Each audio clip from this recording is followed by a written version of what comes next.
السلام عليكم، مرحبا بكم في قناة جميلة كيتشن. وصفة اليوم ان شاء الله فقاس ليوبارد، فقاس رائع وبمكونات جد بسيطة. كنتمنى ان شاء الله الوصفة تعجبكم. بسم الله على بركة الله. نبداو بالمقادير ديال هذا الفقاس. عندي فيه 3 ديال البيضات، قبيصة ديال الملحة، معلقة صغيرة ديال الفاني السائل. الفاني السائل تيعطي واحد النكهة رائعة في الحلويات، تيكون مجهد على لي ساشي ولا البودر. عندي كاس ديال الزيت، كاس ديال سنيدة، وكاس ديال الحليب، وعندي الكاكاو والدقيق. العجينة اللي غادي ندير خصها تكون لي مرخوفة باش ملي نزيد الكاكاو ما تكونش يعني غادي نجمع انا دوك المقادير: البيض، سنيده، الزيت والحليب والمليحه والفاني، وغادي نعجن وتكون عندي عجينه كما قلت لكم مرخوفه. قسمتها على 3 ديال الكويرات، 2 كويرات كيكونوا ليا قد هانتوما كما قلت لكم. بالنسبه للعجينه كتكون مرخوفه. العجينه البيضاء كثرت فيها على دوك 2 اللي غادي ندير فيهم الكاكاو. غادي ناخذوا العجينه الاولى ان شاء الله، غادي نديروا فيها واحد القياس معلقه عمرة صغيرة ديال الكاكاو ونعجنوها. نحاولوا ندخلوا داك الكاكاو فيها، يعني باش ما الكاكاو ما يجينيش جهه فيها وجهه ما فيهاش. يعني بغيت نعجنها مزيان حتى تكون ليا اون بات، يعني اونيك، يعني موحده، ما فيهاش كاع دوك البياض، ما يكونش تيبان ليا. داكشي باش انا خديت الوقت فيها، حيت باش ندخلو الكاكاو في العجينه شويه خص الوقت. كما كتشوفوا انا كنت كندلكها وكنحاول ندخل فيها الكاكاو غير بشويه، واخا كياخد شويه ديال الوقت.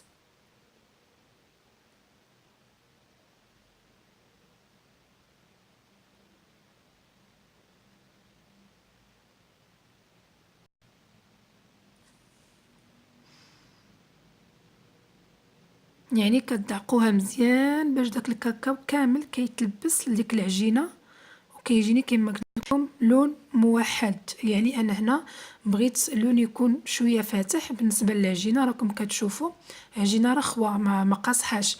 الا كانت قاصحه راه الفقاس فاش كتروليوه كيتفرتت. ضروري ما خص العجينه تكون عندي دايره رخوه، يعني نلعب بها كيف ما بغيت. بالنسبه للكويره الثانيه زدنا فيها الدوبل ديال الكويره الاولى، يعني 2 معالق كبار ديال الكاكاو. هنا غادي نزيد واحد شويه ديال الزيت. علاش زدت لهادي الزيت؟ الزيت كيخرج ليا اللون ديال الكاكاو، يعني كيعاوني باش نعطيه هذاك اللون الغامق ديال الكاكاو. حقاش انا كما قلت لكم في هذا الفقاس محتاجه 3 ديال اللوينات، يعني لون ابيض عادي، ما غاداك ما كنزيد له حتى شي حاجه. كنخليه في هذيك لا تيكستور تيكون شويه رخو. عندي عجينه عاوتاني كما قلت لكم داك البني الفاتح شويه، هذيك اللي كنا زدنا فيها معلقه ديال الكاكاو. وهذه بغيتها تكون غامقه، داكشي بزت داك الزيت باش يخرج ليا هذاك اللون ديال الكاكاو. باش تكون غامقه على الكره الاخرى، باش يكون الفرق. يعني لحقاش غادي نديرو ليها، غادي يبان لكم ان شاء الله كل شيء موضح في الفيديو. كنتمنى ان الفكره توصل لكم. هو جد سهل وكيجي راقي وشي حاجه جديده. يعني كنلقاو هذا صابلي ليوبارد، كنلقاو بريوش ليوبارد. قلت علاش لي ما نديرش حتى الفقاس نديرو ليوبارد. فايت لي دايراه يعني بحال فقاس بلدي بالمكونات: اللوز، قرقاع، زنجلان يعني ما محمرينش، مطحونين، ودرتهم هنا ما در يعني درت انا غير يعني بحال عادي وبنين. من بعد ما ساليت هذوك الكويرات قسمتهم على 5، البيضه قسمتها على 5، اللون المغلوق تا هو قسمته على 5، واللون داك الفاتح قسمته تا هو على 5. كنشد هذاك اللون الغامق كنديرو على شكل حربول، وكنحاول نلصق لحقاش فاش زدنا الكاكاو فيه العجينه بحال الا قصعت واحد شويه. داكشي باش قلت لكم خليو العجينه تكون خفيفه.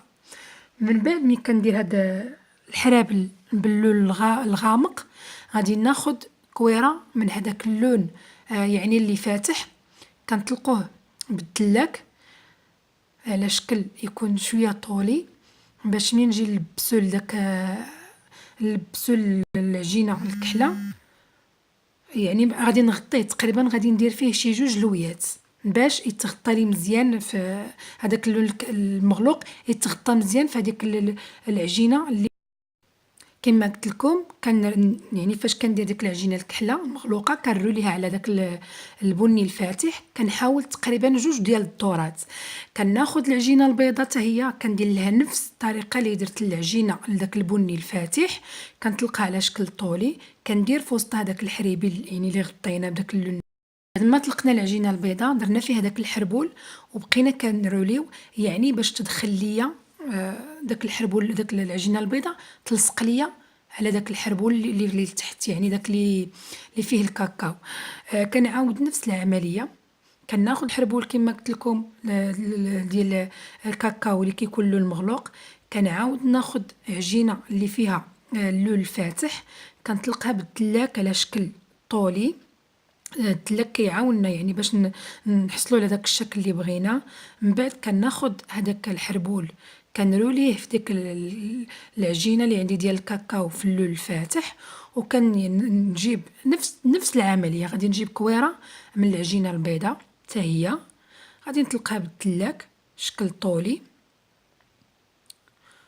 من بعد غادي ناخذ هذاك الحريبيل وغادي نديرو في وسطها وغادي نرولي، يعني غادي ندير نفس الطريقه، يعني غادي نحصل على 5 ديال الحرابل. يعني كما كتشوفوا غادي نرولي وغادي نديرو مع الحرابل الاخرين، يعني هنا كنحصل على 5، تقدروا ديروا 4 تقدروا ديروا 3 يكون غير صغيور، يعني اللي انا المهم درت هنا 5. كناخذ هذوك الحرابل ب5 بهم وكنحاول ما امكن كنروليهم، يعني كنحاول ندخل ما بيناتهم، يعني ملي باش نجي كنقطعو ما يكونش عندي داك الفرق يعني ديال الحرابل. كما قلت لكم انا هنايا كنحاول ما امكن نروليه باش كنعطيه حربول واحد وكنبقى نجمع من الجوانب. هذا غادي نشدو ان شاء الله نديرو في اللاطه وندخلو الفران. بعد ما طاب ليا الفقاس نص طيبه، يعني ماشي طاب، يعني نص طيبه بحال الفقاس العادي كيجي منمر.